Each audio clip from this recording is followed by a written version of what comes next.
سلام بچه‌ها، حالتون چطوره؟ من حسن هستم و خوش اومدید به یه ویدیو دیگه از چنل خودتون، چنل کلش آف گیمرز. امروز اومدیم با چالش هالند دهم بازی جام. بزن بریم که 3 ستاره کنیم و برگردیم. حتما تا الان چنل ما رو سابسکرایب نکردید سابسکرایب کنید و زنگوله بغلی هم بزنید که هر موقعی که ویدیویی که ما گذاشتیم سریع آگاه بشید و بیاید تماشا کنید. دکمه لایک هم برای حمایتی که به ما بدید بکوبید. از این قسمت یه طلسم خشم میندازیم، 2 تا از این غولا میندازیم. این غولا از این قسمت نابود میکنن. یه دیوار شکن و کوین میفرستیم از این سمت قسمت. این قسمت کوین میزنه. این قسمت یه نگهبان و معدنچی ها رو میفرستیم. این قسمت رو معدنچی و نگهبان سلطنتی میزنه. از این قسمت هم کلنکستل و شاه میزنه. بزن بریم که داشته باشیم 3 ستاره کنیم. یه طلسم خشم از این قسمت میفرستیم.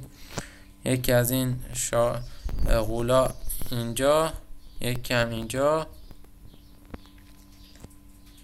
خب بد رفت، نشد خونش باید بزنیم. اینو لغو میکنم. بریم که خونش هم بزنیم. یه چند باری که اینطوری شد اشکال نداره، دوباره بزنید. یه طلسم خشم، یه غول،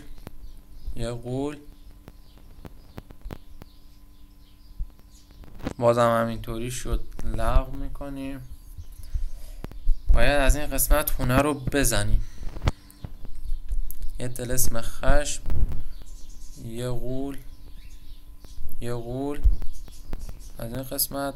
باید این دفعه تالار رو نابود کنیم. خب زد. یه دیوار شکن میفرستیم و کوین رو میفرستیم. از این قسمت بعد نیروهای دشمن از کلنش بیان بیرون. این شفا دهنده رو پشت سر کوینمون میفرستیم.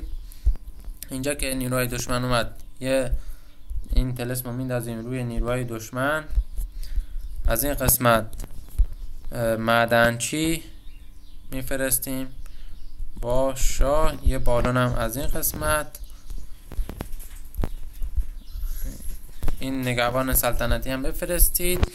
از این قسمت کلنکستل، شاه. از این قسمت یکم اومدن جلوتر، باید هوگامون رو بفرستیم. یه طلسم خشم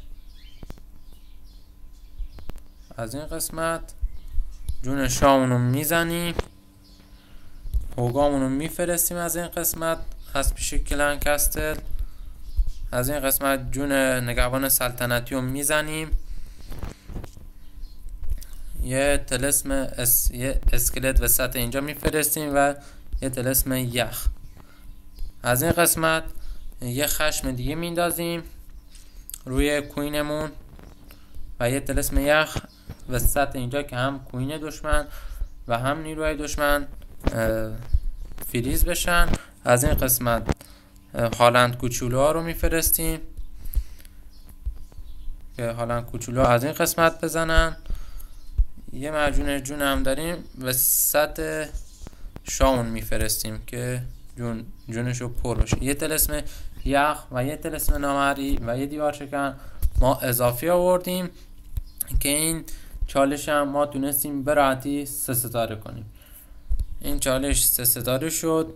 حتما تا انتهای ویدیو با ما همراه بودید ممنون میشم. بعد ویدیوهای بعدی هم داخل همین چنل میذارم که بیایید تماشا کنید و بتونید به راحتی 3 ستاره کنید. تا ویدیوهای بعدی، خدا نگهدار.